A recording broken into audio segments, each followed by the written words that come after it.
राम राम सर्वांना. स्वागत आहे तुमचं नवीन एका ब्लॉगमध्ये. तुम्हाला तर माहिती आहे आपण गाडी खाली केली होती नागपूरला. मग काय लगेचच आपल्याला ऑफिसहून ऑर्डर भेटली परत हैदराबादची. काय कंपनीवाल्यानं म्हणलं गाडी पूर्ण ओपन करून घ्या. आपल्यासोबत दुसऱ्या 2 गाड्या पण आल्या होत्या भरायला. मग त्या गाड्या भरल्या. आपल्या गाडीचा नंबर वगैरे आला. हे आपल्याला पॅलेट न्यायचं होतं. ह्याची हाईट जवळपास आपल्याला 8 फूट होती. आपल्याला 7च फूट सांगितली होती.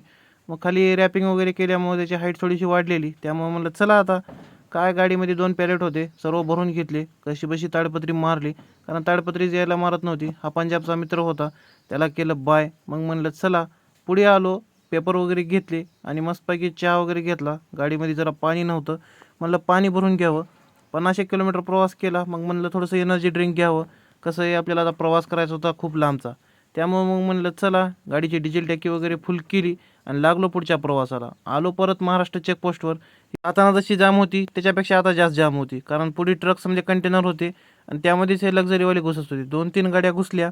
ज्यावेळेस आपला नंबर आला त्यावेळेस तो पण म्हणत होता मला जाऊ दे. आम्ही म्हणलं आम्ही काही तर कशाला बसलोय बाबा, आम्हाला पण जायचं आहे, लागली आहे बघ भूक. मग पुढे गेलो. मस्तपैकी राजस्थानी धाब्यावर जेवण वगैरे केलं. मग झोपलो. सकाळी जागच आली नाही लवकर. आपल्याला जायचं होतं गाडी खाली करून गावी. कारण आपल्याकडे होती आज नवरात्राची पूजा. त्यामुळे म्हणलं नकर लवकर जावं. आपण गाडी कधी एवढी रिपीट करत नाही. मग म्हणलं गाडी ठोकत आणली. जवळपास हे आपल्याला 280 किलोमीटर आणि गाव 220 किलोमीटर एका दिवसामध्ये पार करायचं होतं. मग काय लावलं रिपीट. मस्तपैकी नजाराचा अंदाज घेत मस्तपैकी वातावरण पण एक नंबर झालं होतं. मग लावत लावत रिपीट आपण लोकेशनच्या जवळ आलो. कंपनीवाल्याला फोन पण करून सांगितला. तो म्हणला आमचा काय लंच ब्रेक झाला आहे. त्यामुळे मग म्हणलं आपण पण फ्रेश वगैरे झालो. अंघोळ वगैरे केली कंपनीतच आणि गेलो. कसं आहे ऑटो काढला. आम्हाला म्हटलं चला तिथंपर्यंत सोडा. ह्यांना काय भाषा लवकर कळतच नव्हती. मग आलो हॉटेलावर. मस्तपैकी नाश्ता वगैरे केला आणि परत आला क्रेनवाला. क्रेनवाल्यानं काय 5च मिनिटात गाडी खाली करून दिली. म्हणलं बरं झालं भाऊ लवकर खाली करून दिली. तरी बी कंपनीवाल्यानं 2 तास घातले.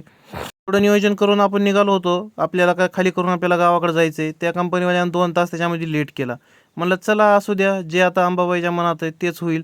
आपण तिथून सर्व आपला पसारा वगैरे आवरला आणि मग लागलो लगेच हायवेला. हायवे इथून जवळच होता. मग हायवेला पण सुट्टी दिली नाही. म्हणलं चला भेंगरी करत आपण लवकर जाऊ. मग म्हणलं कसं आहे सावकाश समजा व्यवस्थित काळजीनं जाऊ. बिदरला चेकपोस्टवर काय मामा भेटले होते. मामानं काय पैसे नाही घेतले. आपण काय वर्दी बी होती आणि टीपी पण होती. थोडंसं पुढे आलो. मग म्हणलं थोडंसं डिझेल टाकावं. आता गावाकडे जायचं आहे.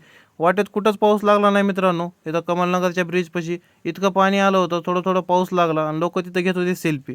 मी म्हणलं पाणी बघून इथं हातभर फाटते आणि हे सेल्फी कशाला घेत असतील. तिथून थोडंसं पुढे आलो. जसं महाराष्ट्रात एंट्री केली असा पाऊस घटला का नाही.